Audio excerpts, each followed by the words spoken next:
O sea, yo ya... Muy bien.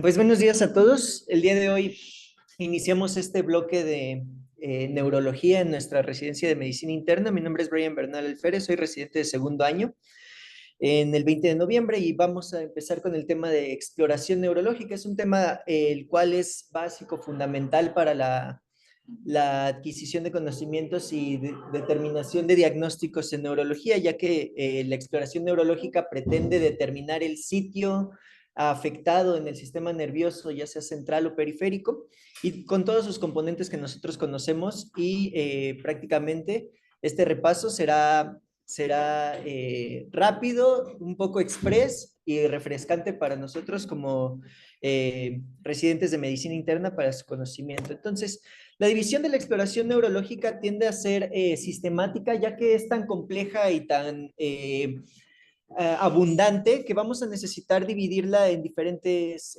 rubros para poder nunca perder de vista lo que estamos encontrando en los pacientes con déficit neurológico. Tenemos que entonces, en la exploración, dividirla en funciones cerebrales, las que conocemos como funciones cerebrales superiores, indagar en los nervios craneales, evaluar el sistema motor y sensitivo. Dentro del motor y sensitivo podemos evaluar los reflejos, asimismo ver la función cerebelosa y dentro de esta, pues evaluar la postura, el equilibrio y la misma marcha. Iniciaremos entonces con las funciones cerebrales. Las funciones cerebrales que mencionamos es el estado de conciencia, la orientación, el lenguaje, memoria, juicio, abstracción, cálculo, praxia, hipnosia. Todos estos se van a determinar mediante diferentes ítems y herramientas en la exploración. El estado de conciencia es el conocimiento que el sujeto tiene de sí mismo y su realidad, tanto la perspectiva como la emocional. El nivel de conciencia se va a evaluar mediante qué tan alerta esté en estas vías neurológicas para mantener al paciente inicialmente despierto. La alerta se considera entonces que un paciente despierto, mientras que vamos en disminución del estado de conciencia cuando un paciente se encuentra somnoliento, cuando un paciente se encuentra estuporoso, y la diferencia a estos dos rubros es que el somnoliento que está en un nivel bajo de conciencia, cuando se le estimula mediante acciones verbales o motrices, el paciente va a despertar, va a incrementar su estado de alerta, pero el estuporoso es aquel que mediante estímulos un poco más agresivos, ya sea verbales o con los movimientos, apenas si recupera un poco del nivel de conciencia. Y hablamos de coma cuando ya a pesar de cualquier estímulo físico, verbal o doloroso incluso, no responde el paciente. La orientación es esta capacidad tanto autopsíquica como alopsíquica de un paciente, donde reconoce a sí mismo como persona en nombre, edad, ocupación, estado civil, y la alopsíquica como aquello del espacio, aquello que lo rodea, como la dirección, en dónde se encuentra, en qué ciudad, país, o en lo temporalidad, como el día de la semana, en qué año estamos, en qué estación. Un sujeto que se encuentra en estado de orientación adecuado tiende a hablar de las tres esferas que nosotros mencionamos, como el persona, tiempo y espacio, y cuando se encuentran todas estas en reconocimiento por el mismo sujeto, se le conoce el estado de orientación o de lucidez, y cuando se pierden estas tres esferas, alguna de las tres, se considera un estado de desorientación o de confusión. Para evaluar esto tenemos la escala de Glasgow, en donde tenemos respuestas oculares, verbales y motoras que podríamos definir primero preguntándole al paciente en dónde se encuentra en su estado personal y del espacio y temporal, y posteriormente ver qué respuesta tiene ante las preguntas o estímulos que hacemos, oculares, verbales y motores, y sabemos que una disminución del estado tanto de conciencia como de orientación va a ser evaluado en este puntaje: leve en esta escala de Glasgow, menor a 15 hasta 13, moderado de 12 a 9 y menor de 8, menor o igual a 8 es un estado grave del estado de conciencia y de orientación. También todos los rubros previamente mencionados en el estado, en los niveles cerebrales, perdón, y de funciones mentales se van a ser evaluados con esta prueba de Folstein, o también llamada Mini Mental Test.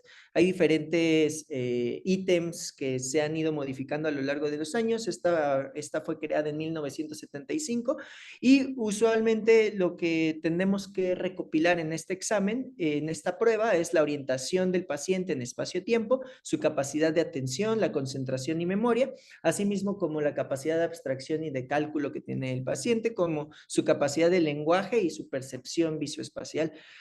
Y finalmente las capacidades de seguir instrucciones básicas, tanto motrices como escritas. Los resultados de la prueba de Folstein o el Mini Mental tiene un máximo de 30 ítems, en los cuales 27 más se considera un resultado normal, menos de 26 a 24 un deterioro leve de la capacidad cognitiva, menor de 23 lo consideramos con un estado alterado de la capacidad cognitiva, podríamos empezar a hablar de demencia, estos en ciertos casos contextuales con el paciente, y menos de 5, pues un paciente totalmente desorientado o en demencia.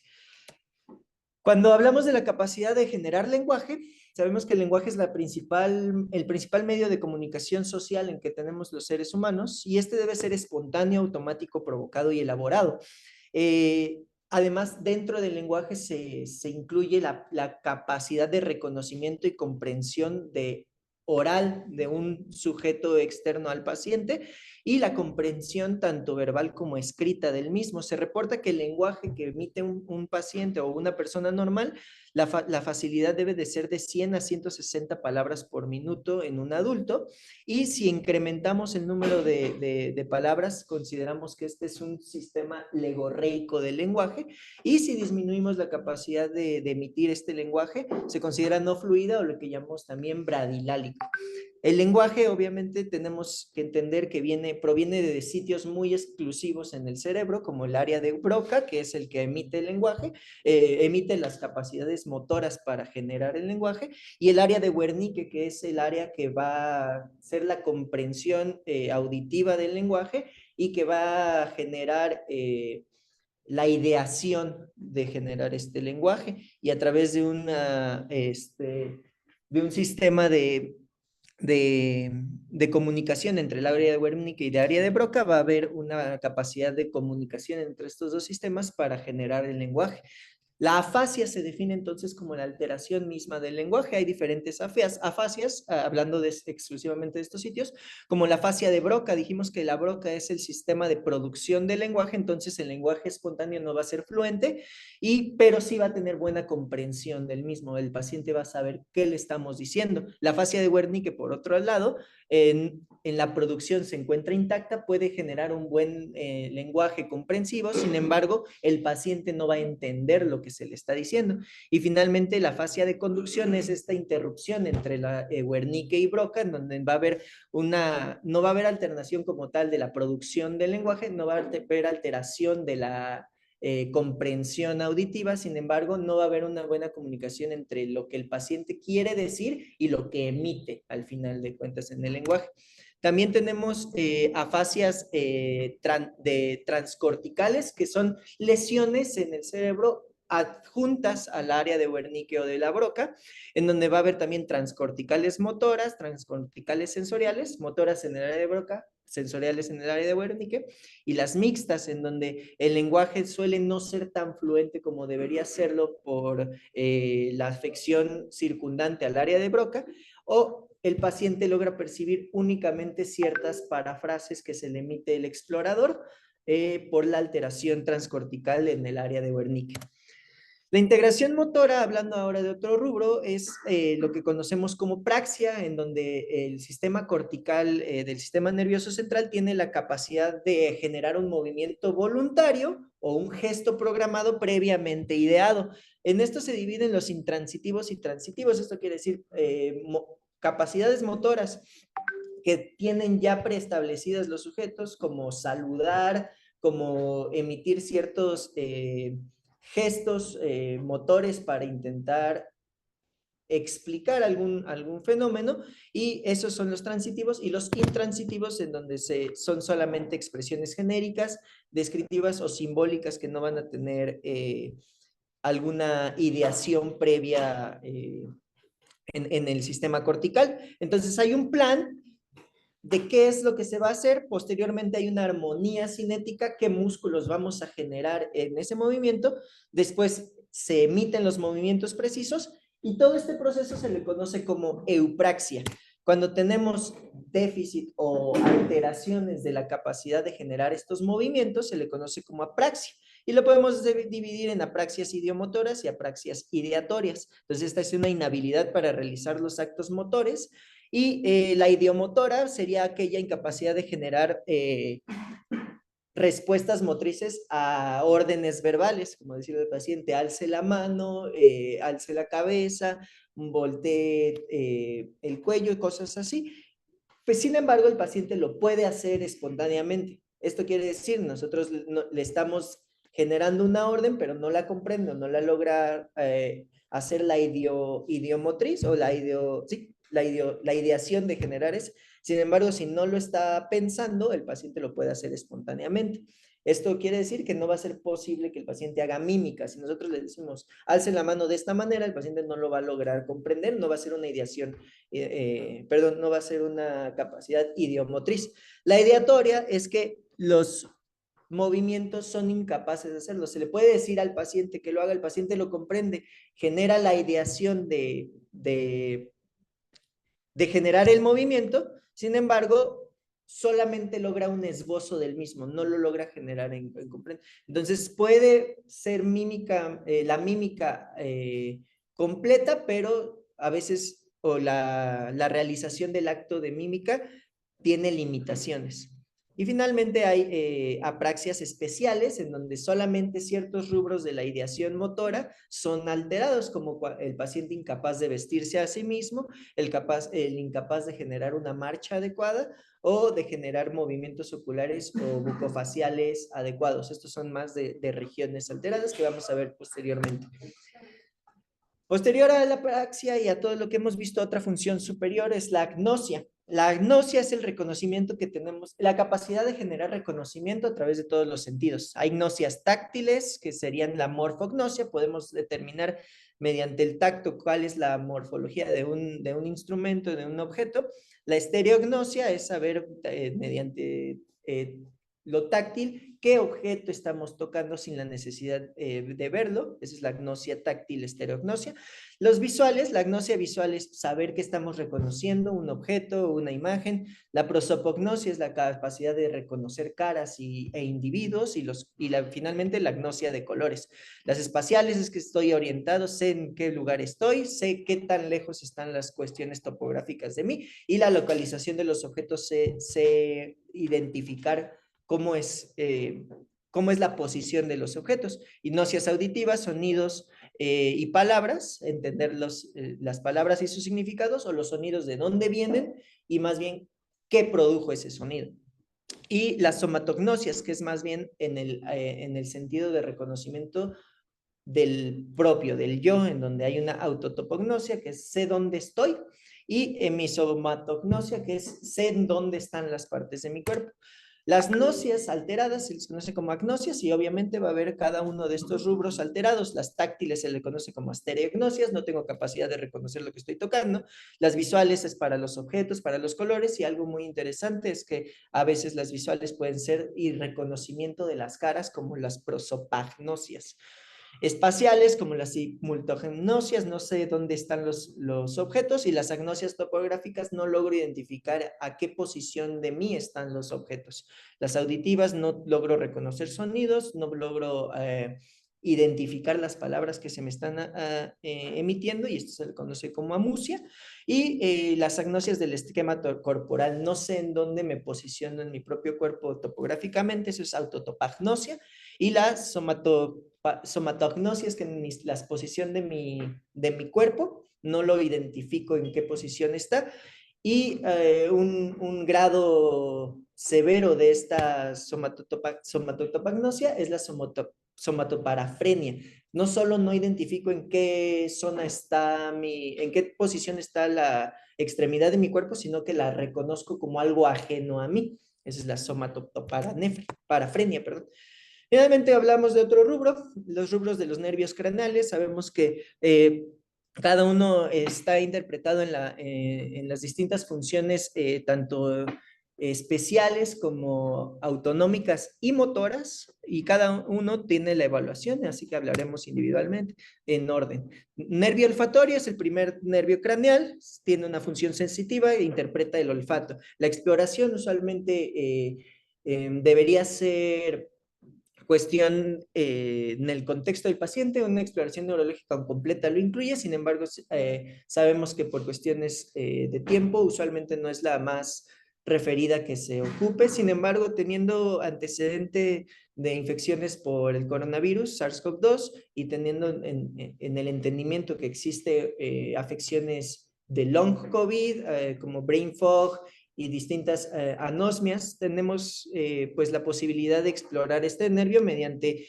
sustancias odoríferas, principalmente las más sui generis, las que son más propias de sí mismo, de su propio olor, como el café, como la vainilla o el chocolate. Y si tenemos alteraciones, hablamos de anosmia, hiposmia, la disminución, parosmia, que estoy identificando otro olor al cual no es, cacosmia, que es todo me huele feo, alucinaciones olfatorias, ver algo que no, oler algo que no está ahí, y la hiperosmia, tengo mucha capacidad de oler y, en este sentido. El nervio óptico, el segundo nervio craneal, va a ser un nervio aferente sensitivo, en donde la parte visual lleva los impulsos al área cortical en el occipital para realizar una imagen lumínica.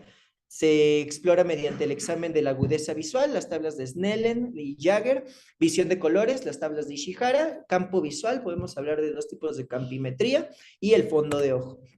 Esta es la tabla de Snellen que todos conocen. Tenemos distintas dioptrías mediante qué tan lejano se puede identificar cada una de las líneas. Lo normal sería 20-20, no lo tenemos los miopes, y esta es la capacidad de emisión de luz hacia la retina mediante los sistemas de difracción en el globo ocular, como lo es el cristalino. Estas son otras modificaciones de las tablas de Snellen para pacientes que pueden ser analfabetas, no tienen comprensión lectora, o incluso para pediátricos donde se identifica más bien figuras más allá que letras. Las alteraciones que se pueden ver en la tabla de Snellen son visión en cuenta dedos, menores de 20-200, visión en bulto, visión únicamente a la luz, y finalmente la ambliopía y la amaurosis, donde es una pérdida completa del sentido del segundo nervio craneal. El examen de visión a colores la vemos con las siguientes alteraciones. Existen discromatopsias, y estas discromatopsias podrían ser acromatopsia, que no puede ver ningún tipo de color, metacromatopsia, son los distintos de los tres fenómenos lumínicos básicos de la tabla de colores que nosotros conocemos, que no haya una buena percepción de los mismos tres colores. La monocromatopsia es que solamente se pierde uno de los tres colores básicos, y la agnosia cromática es que de plano no se identifica ningún tipo de color mediante a su respectivo o a lo real que conocemos, casi casi fisiológico. Las tablas de Ishihara tienen cierta forma de evaluarse, cada una de ellas tiene una normalidad y una alteración que orienta hacia qué tipo de discromatopsia sería. La visión, aquí les pongo cuáles, dependiendo de qué carta de Ishihara podría tener. Y sabemos que pone el ejemplo del daltonismo, qué afección, si el daltónico ve 5 o nada en la primera, cuando debería ser 3, entonces nos orienta a saber estamos frente a un paciente de discromatopsia. Entonces les puse la evaluación para ustedes mismos, cuál número vieron y cuál debió de haber sido, para que ya se chequen. El examen de campo visual es la tercera fase de nuestra evaluación del nervio óptico. Usualmente usamos la campimetría por confrontación en el consultorio. Esta campimetría debe de ser a una distancia de 50 centímetros del paciente. Le pedimos que nos voltee a ver la punta de la nariz, y mediante movimientos con la mano se hace una confrontación en donde se evalúan varios ejes. Un eje temporal que se logra extender con normalidad hasta 90 grados de la línea media, un eje superior que va a ver 50 grados arriba, un eje nasal que nos va a permitir evaluar la normalidad en 60 grados y un eje inferior de 70 grados. Las alteraciones de las campimetrías van a ser o hemianopsias o cuadrantopsias. Y vamos a ver, como esto es un sistema de exploración en consultorio, va a ser muy poco preciso a saberlo. Sin embargo, sí es orientativo. Tenemos entonces las campimetrías ópticas que se generan ya con un visor para definir cuáles son las alteraciones, y entonces aquí tenemos ya mucho más distintivos que afecciones del campo visual, como la amaurosis homolateral, no logra ver nada, es una afección directamente de la retina. Hemianopsia bitemporal, aquí la vamos a ver, estos son los diferentes sitios en donde se alteran. La hemianopsia bitemporal, vamos a ver que es en la silla turca, en donde se puede afectar por los distintos masas que se pueden encontrar asociados a hipófisis o a estructuras adyacentes, hemianopsias homónimas posterior a la silla turca, posterior al quiasma óptico, cuadrantanopsias, ya vamos a ver los fascículos que emiten las imágenes hacia el occipital, y finalmente las hemianopsias homónimas, que son afecciones directas en el occipital, ¿vale? Y por último, en el campo visual, pues tenemos que evaluar el fondo de ojos. Se tiene que observar una papila o disco óptico, que es esta imagen circular plana de en medio, que usualmente es de color amarillo o rojizo, puesto que de ahí emiten los vasos sanguíneos y los bordes deben de estar bien definidos. Si los bordes o el número de arterias que se emiten se ve alterado, pues ya tendremos afecciones del fondo de ojo. Usualmente la relación de arteria y vena debe de ser de 2 a 3 y deben ser identificables mediante su morfología. Usualmente no se recomienda que se identifiquen en fondo de ojo por color, porque suelen decir que lo más pálido en cuanto a lo vascular es venoso y lo más rojo es arterial. No suele ser así en todos los pacientes, entonces únicamente lo vemos con el morfológico. Y la mácula que es esa estructura hiperpigmentada a un lado del disco o de la papila. Cuando hay alteraciones, pues bueno, ya aquí puse algunos ejemplos que tendremos que saber identificar, al menos básicos, como el edema de papila. Se pierde la relación del disco óptico en cuanto a si su circunferencia se borra el contorno y las arterias se vuelven más delgadas por esta compresión que están sufriendo. Hay una hemorragia de la papila, que puede ser afección por hipertensión, como se llama hemorragia en llama, o atrofias de la papila o de estrechamiento arteriolar, que no debería ser normal, y este es un proceso crónico degenerativo, mientras que hay pigmentación de espículas óseas y estos son procesos inflamatorios. Mínimo esos tendríamos que saber identificar, y bueno, posteriormente no lo hacemos. El complejo oculomotor es el siguiente complejo de 3 nervios craneales que se comunican entre sí para generar todos los movimientos oculares. Está comprendido por el ocular común, motor ocular común, que es el tercero, el patético troclear, que es el cuarto, y el ocular externo, o también llamado abducens, que es el sexto. Estos nervios craneales tienen una función eferente únicamente, derivado de la función aferente del nervio óptico del segundo. O sea, estos responden ante nuestros, como reflejo a la sensación aferente que nos da la visión. Cuando se mueve el ojo, vamos a estudiar todos estos tres al mismo tiempo en una exploración de la movilidad extrínseca. Tenemos rectos superiores, oblicuo menor, oblicuo mayor, recto inferior y rectos externos. Y cada uno va a estar irrigado por los nervios craneales que les pongo ahí, tercer par superiores, tercer par inferior, pero también el cuarto par está incluido ahí, y el sexto en las laterales o en los rectos externos. Entonces vamos a pedirle al paciente que siga nuestro dedo o una pluma o algo lumínico que sea identificable en una estrategia como en H. Igual 50 centímetros del paciente, y le pedimos que siga en H. Entonces, cada uno de estos movimientos está ejerciendo una eferencia de estos nervios para generar la movilidad de esos músculos. Cuando tenemos, además, estos músculos tienen la capacidad de irrigar la pupila, entonces va a haber afecciones o movimientos pupilares normales y afectados. Sabemos que los dos naturales van a ser la miosis al momento de un estímulo lumínico, y la midriasis cuando hay necesidad de captar mayor haces de luz del medio. Cuando tenemos afección de los mismos o no respuesta al estímulo lumínico, pues decimos que hay afección de las vías aferentes de las vías visuales y también eferentes por el mecanismo que tienen de contracción los nervios oculomotores. La anisocoria es esta falta de de simetría entre una pupila y otra, la pupila de Argyll-Robertson, que también van a ser afecciones de los nervios usualmente asociados procesos infecciosos virales, o la pupila de Addy, que vemos una hipermidriasis con una pupila normal en pacientes también con algunas afecciones ya sean metabólicas o traumáticas del sistema nervioso. El siguiente nervio es el nervio trigémino, el quinto. Este tiene una función de sensibilidad al tacto, al dolor y a la temperatura. Aquí podremos incluir también las vibratorias.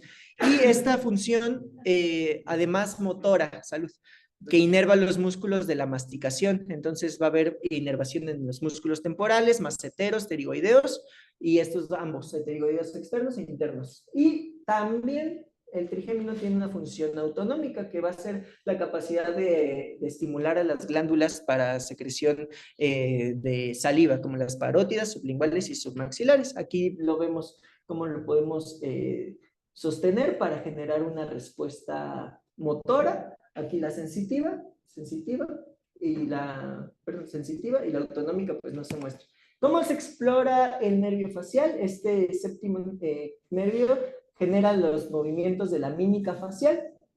Vamos a pedirle al paciente que eleve las cejas para que se contraiga la frente y se pide al paciente que sonría, que muestre los dientes, que infle los cachetes. Si infla los cachetes, también podemos evaluar la fuerza en este sentido, pidiéndole que los infle y nosotros generar fuerza para intentar desinflar los cachetes, y entonces si tienen buena fuerza usualmente no tienden a desinflarlos, pero si son muy débiles del nervio facial pues se desinflan con mucha facilidad o incluso no pueden generar la fuerza para sostener esta mímica. También tiene una función sensitiva gustativa. Los 2/3 anteriores de la lengua generan el sentido del gusto gracias al nervio facial, y la sensibilidad general del oído externo también está irrigado por este nervio. Las fibras parasimpáticas le generan una función autonómica también al nervio facial. Esto para también las glándulas salivales, submaxilares, sublinguales e incluso las lagrimales, ¿vale?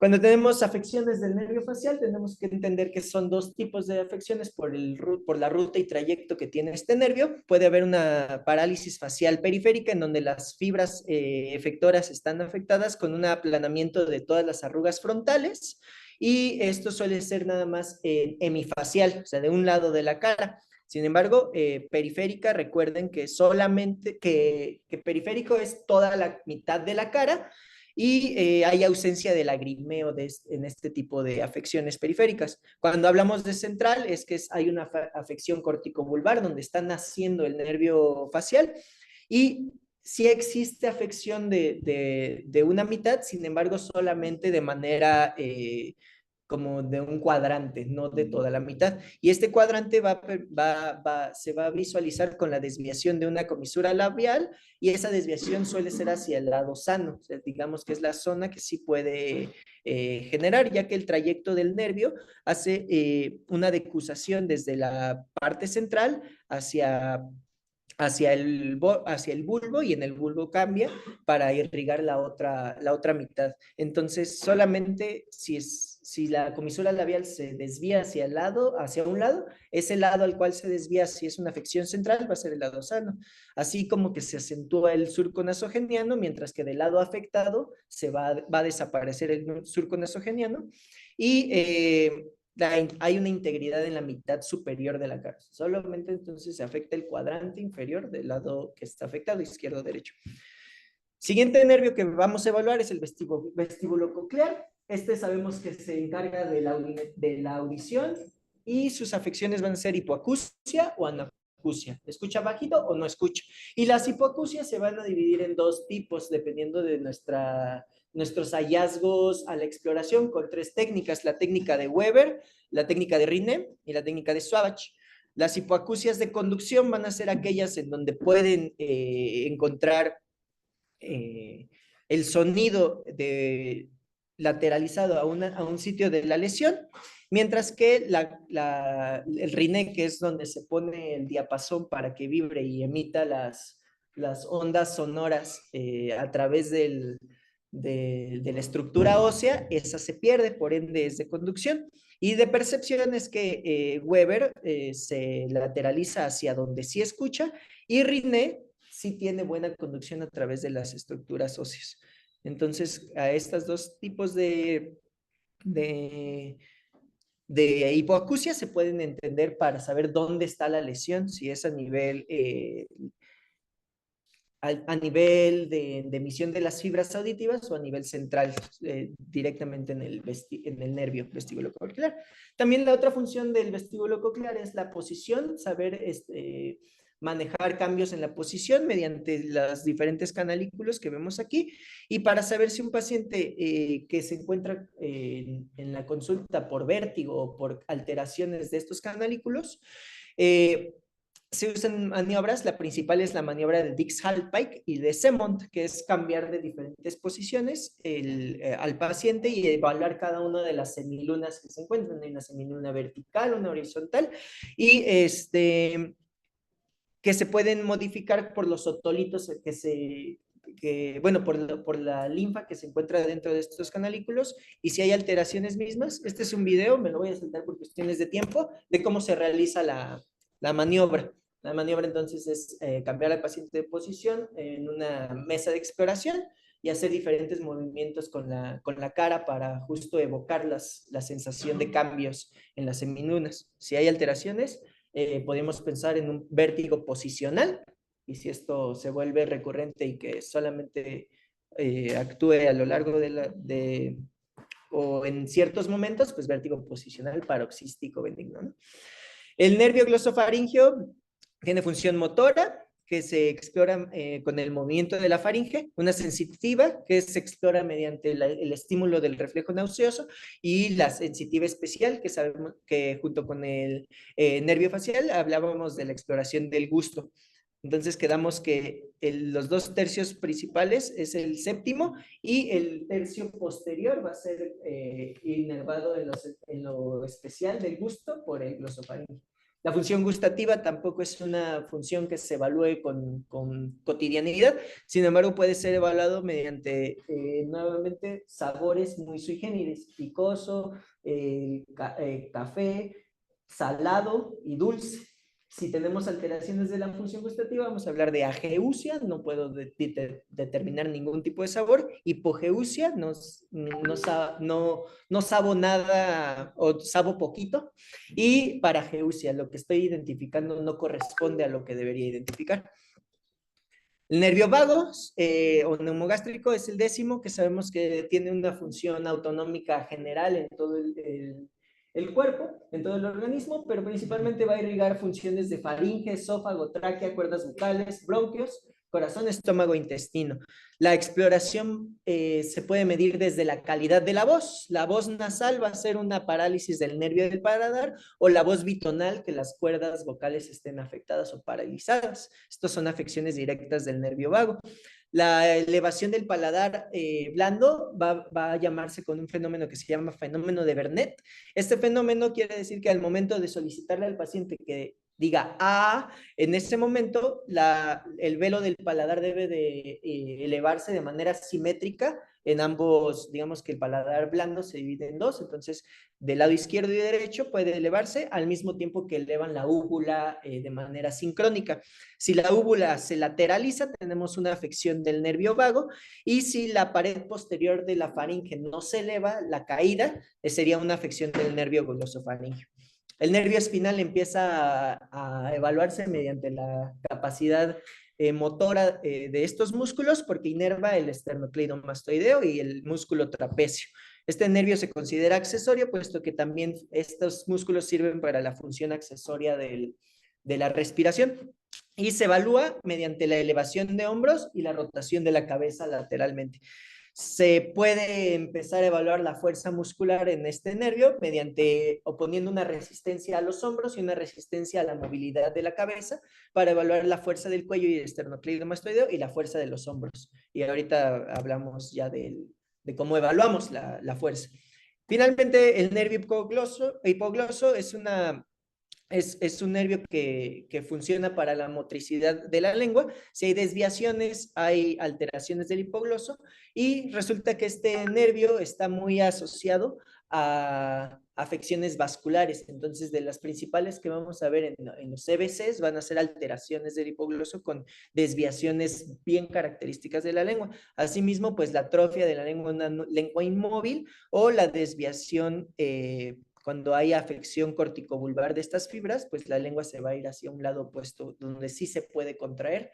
Entonces también esto es una. Se le pide al paciente que saque la lengua, que la lateralice y si no tiene capacidad de hacer una u otra, sabemos dónde está la afección en este nervio.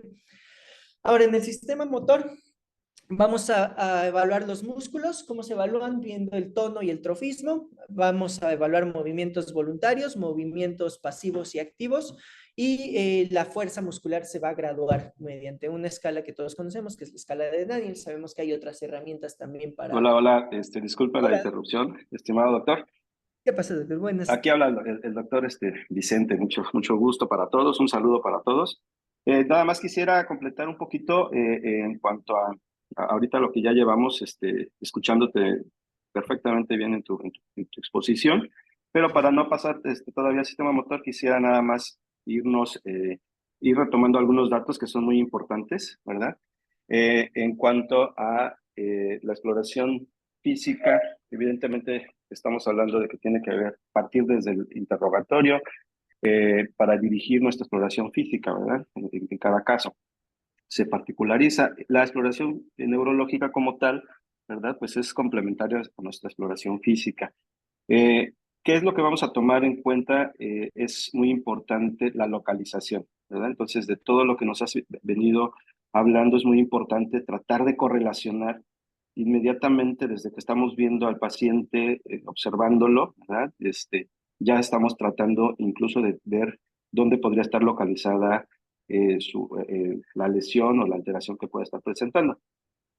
En la parte que me parece que no me pude conectar a tiempo, que es las funciones pues, del estado de conciencia, primero sería el estado de alerta, ¿verdad? Entonces, ahí tenemos que tener en cuenta que nuestro sistema de estado de alerta, pues que lo que afecte lo que es el sistema reticular activador ascendente, que tiene una distribución en el tronco, en la corteza, ¿verdad?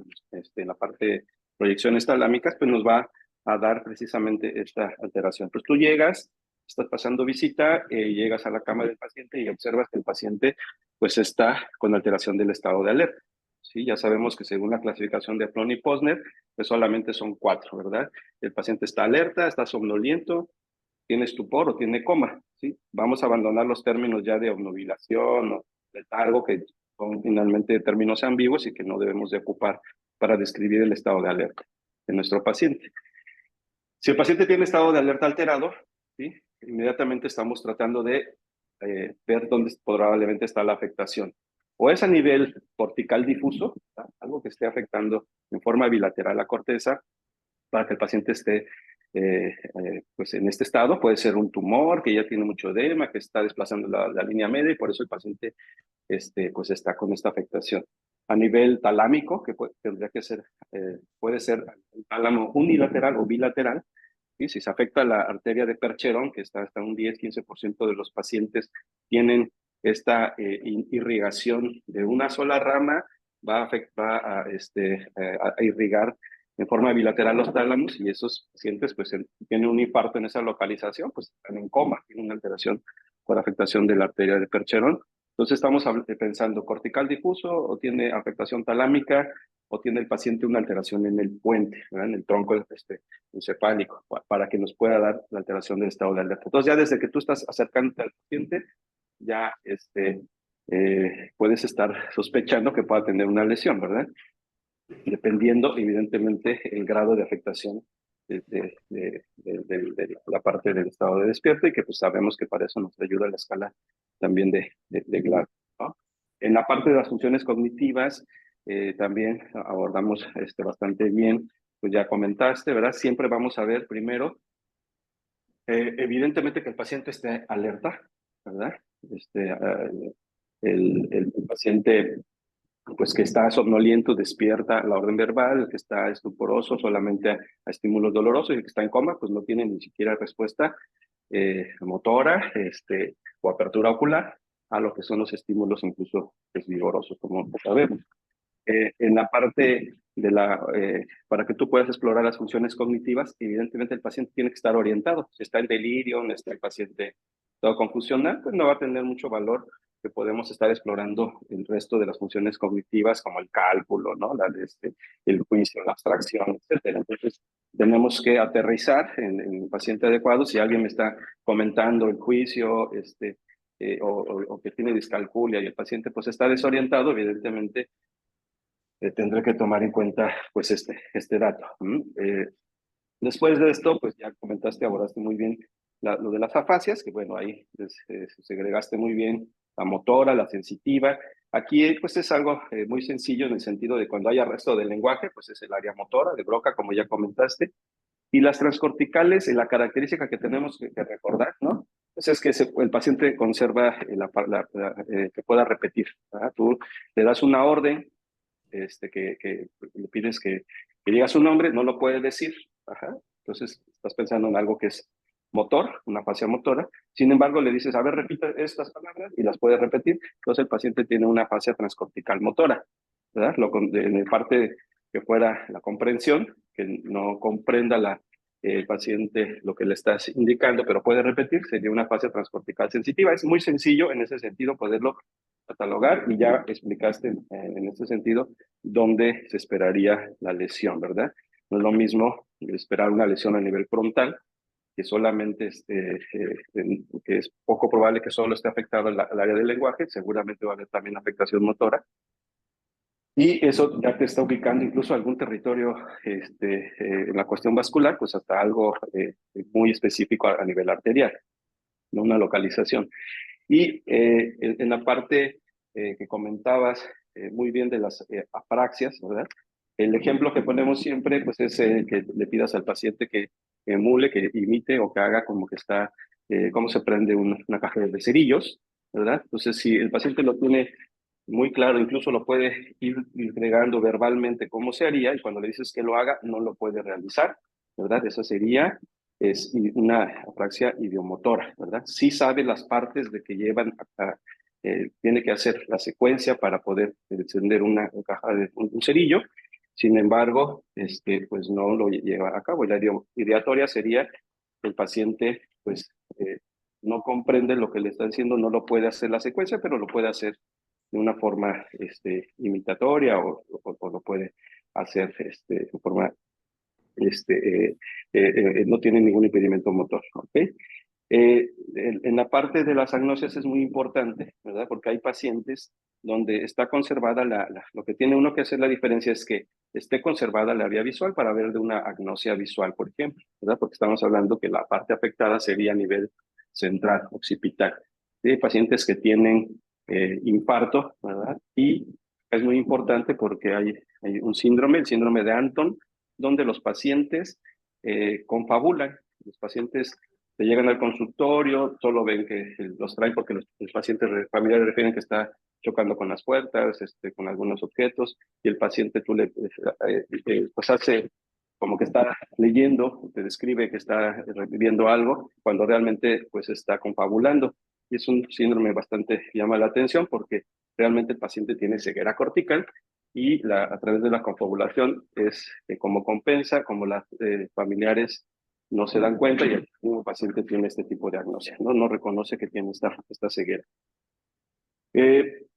Aparte de esto, pues estábamos comentando la prosopagnosia, que es muy importante porque se pensaba que era muy infrecuente. Realmente hay descripciones cada vez más frecuentes, pues de que se afecta la percepción de la fisonomía, ¿no? Específicamente facial, de la cuestión de la cara, los rostros, y pues esto generalmente se ve una lesión temporo-occipital, ¿verdad?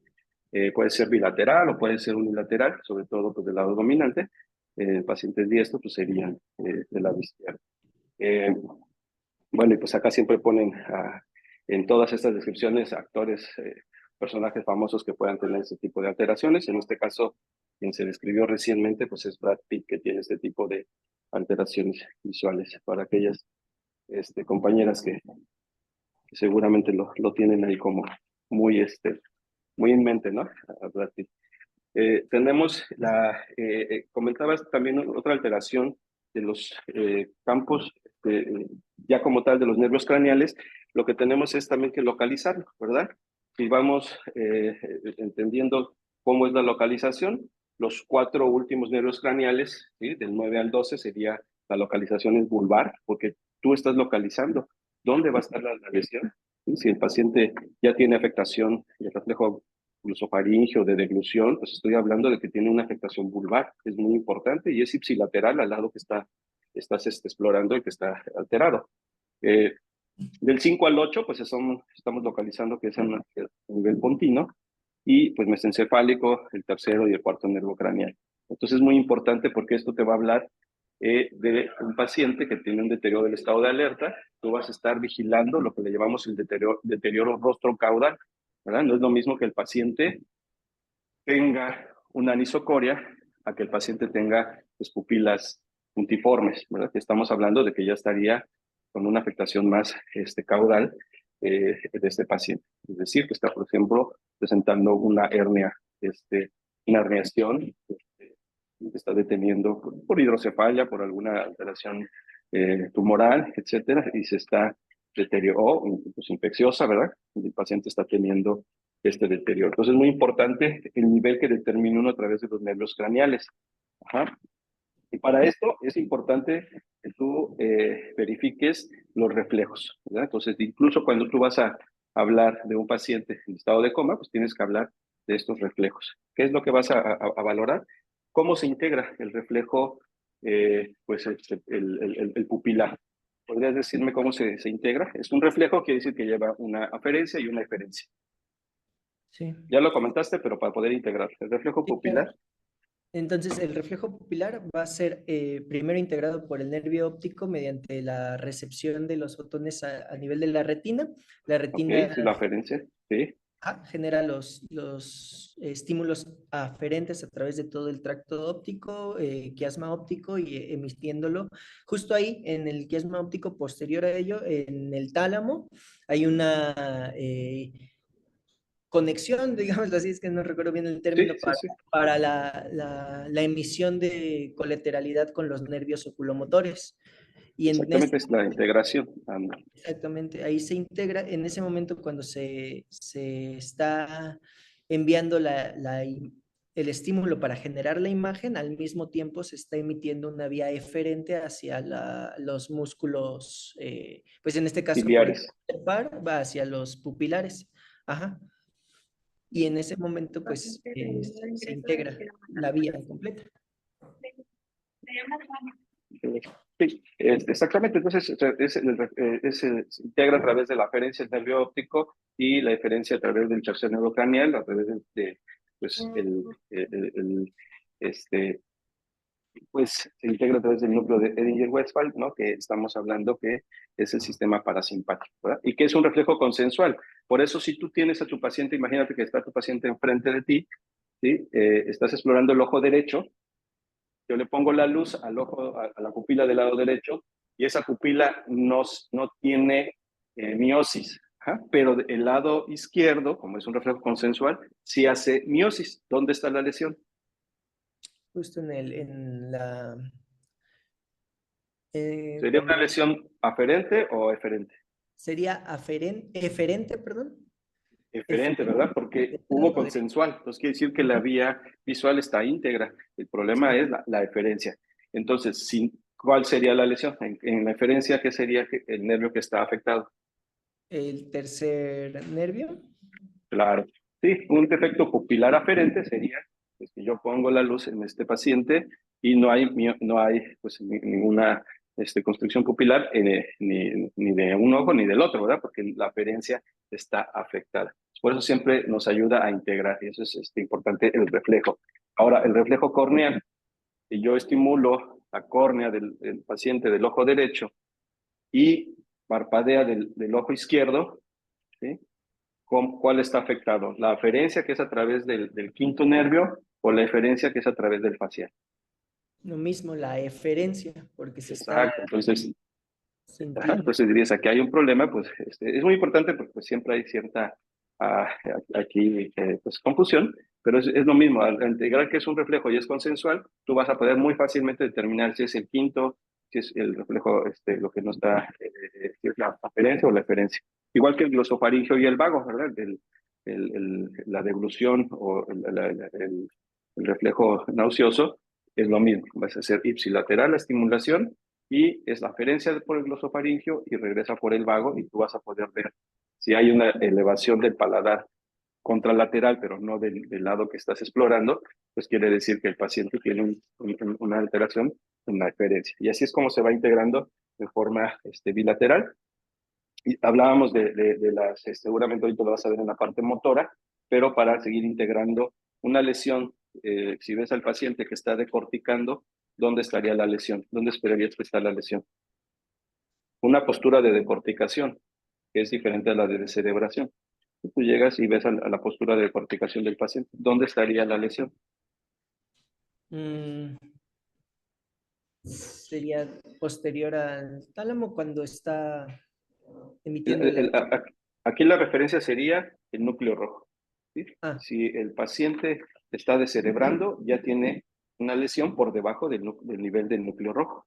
mm, Entonces, eso es bien importante porque tú llegas, te dicen, el paciente tiene hidrocefalia, probablemente ya se conocía con neurocitocercosis, llegas porque te avisan que está deteriorado neurológicamente, sabes que tiene hidrocefalia aguda, la ves terrible en la imagen, y pues llega el neurocirujano y te dice, ¿sabes qué? Pues ya no hay nada que hacer, ya el paciente está descerebrando. Entonces, ya no es candidato ni siquiera ya para nada, ya llegamos tarde. Ajá, pero tú revisas, exploras al paciente y de un lado está decorticando y del otro está descerebrando.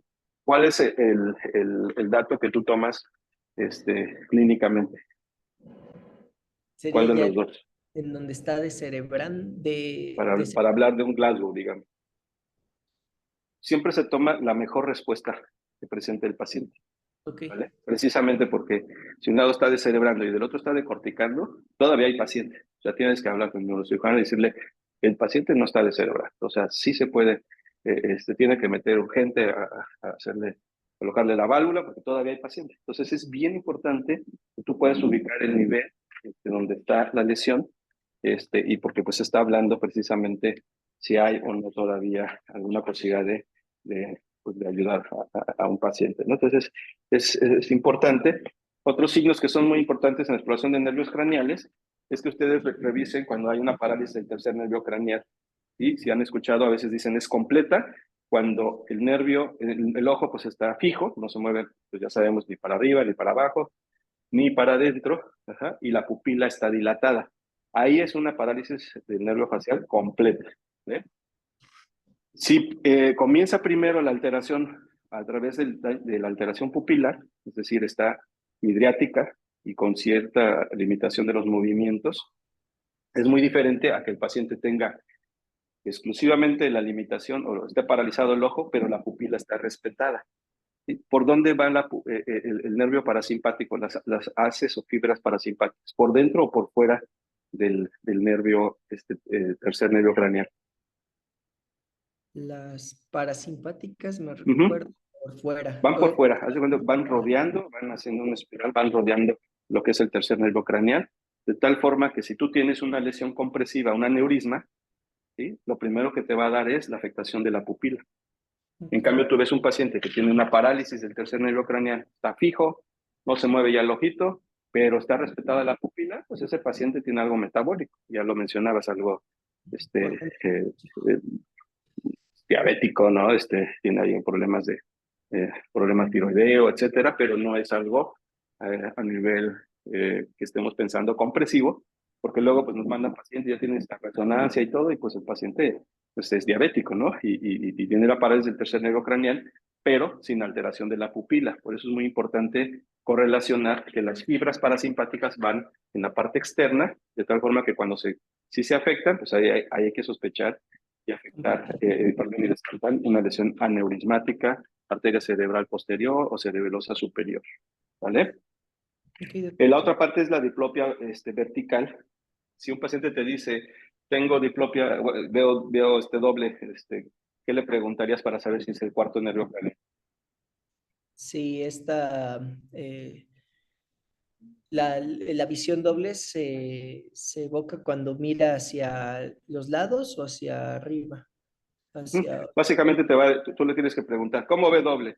¿Uno al lado del otro o uno arriba del otro?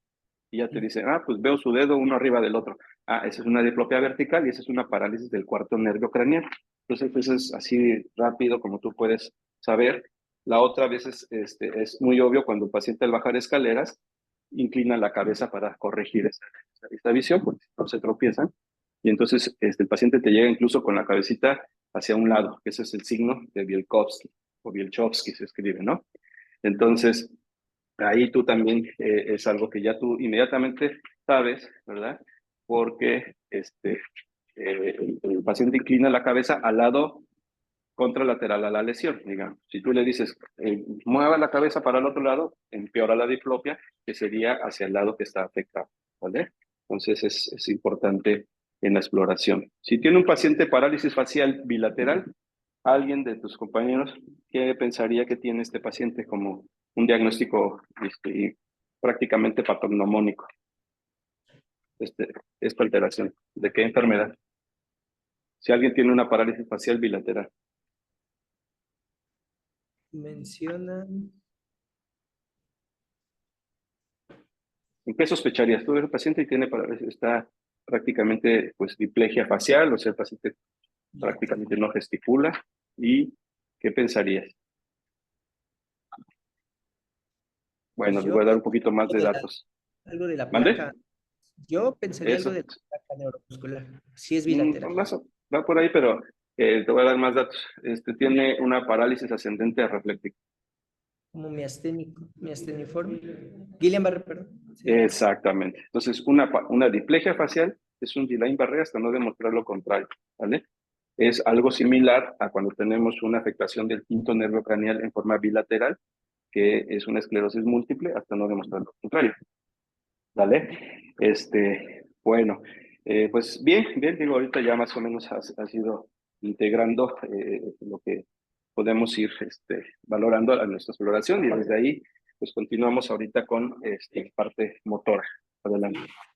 Muchísimas gracias, doctor. Faltaría entonces sistema motor, sensitivo y lo cerebeloso. Tres cosas. Digo, motor, ahí agrego reflejos, eh, pero yo entiendo que estamos sobre tiempo. No sé si... déjeme- Hola amigo, ¿cómo estás? Oye, ¿podemos continuar mañana? Porque por la hora de irnos a pasar la visita.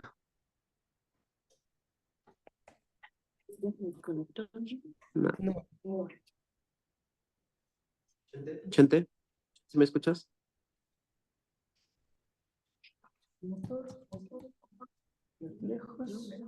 Que falta un montón.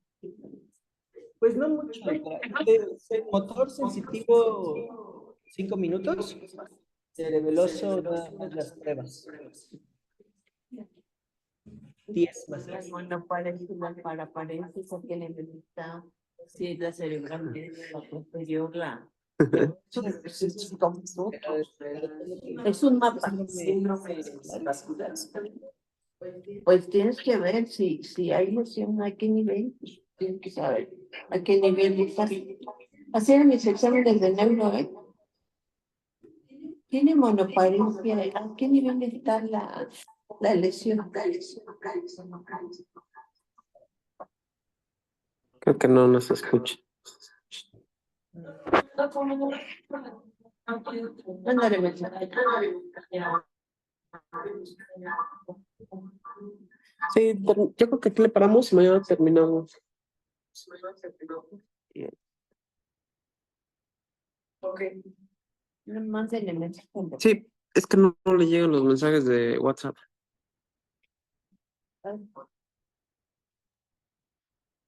¿Qué pasó, amigo? ¿Me estabas hablando o no? Ah, sí, comentaba que si tienes bronca que terminemos mañana, lo que falta No, de no. exploración neurológica, Excelente. Sin ¿no? problema. Perfecto, amigo. Ya estás, amigo. Bueno, Ok. órale, Gracias a pues todos. cuídate, muchas Muchísimas Tengan gracias. buen gracias. día. Hasta luego. Gracias, Abrazo. bye.